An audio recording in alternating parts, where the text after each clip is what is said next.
Morning guys! April 8, 2024. Happy birthday kay Daddy. So, ako lang dito sa office. Wala pa yung boss namin, wala pa yung mga senior accountants, wala pa yung mga kasamahan ko. So, yeah, it's already 9:30.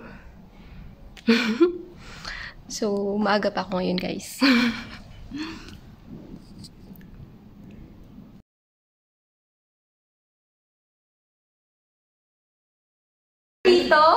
Hi guys! Good morning! April 8, 2024. Yay! Nandito kami sa Talabat Mart Commercial. Commercial Team.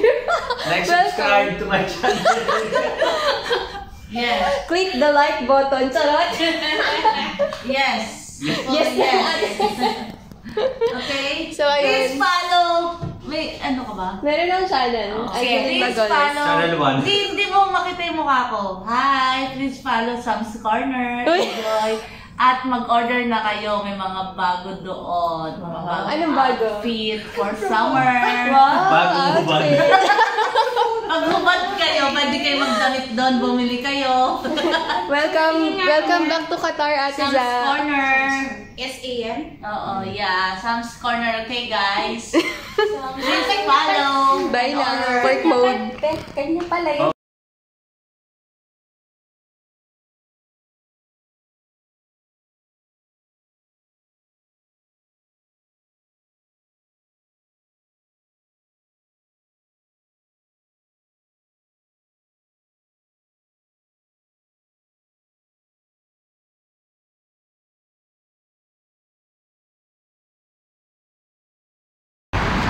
Hi guys!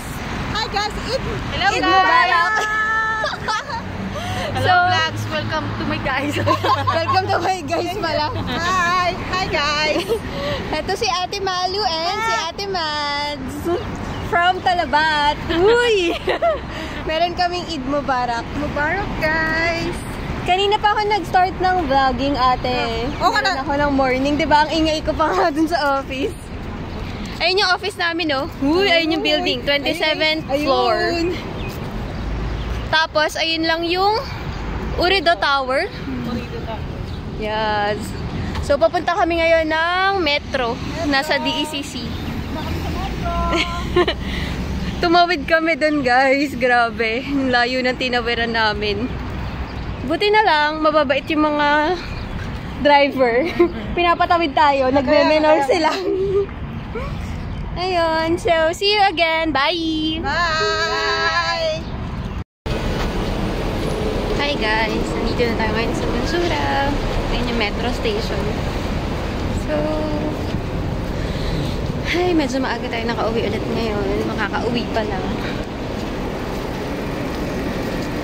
Medyo patapos na kasi yung Ramadan dito. Mag-i-Eid na. Sana Eid na nga mamaya eh.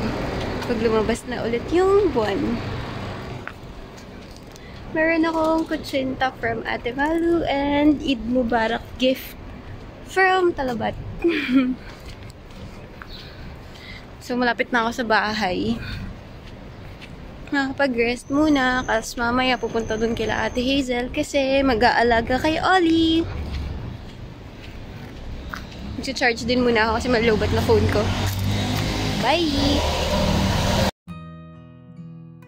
Minsan, sa buhay natin, may darating na isang tao na magpapaniwala sa'yo na walang hanggan.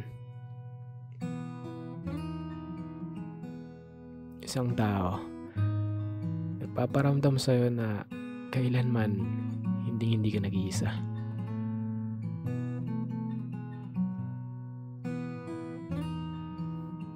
Yung taong sasabihan ka na ikaw lang, wala nang iba.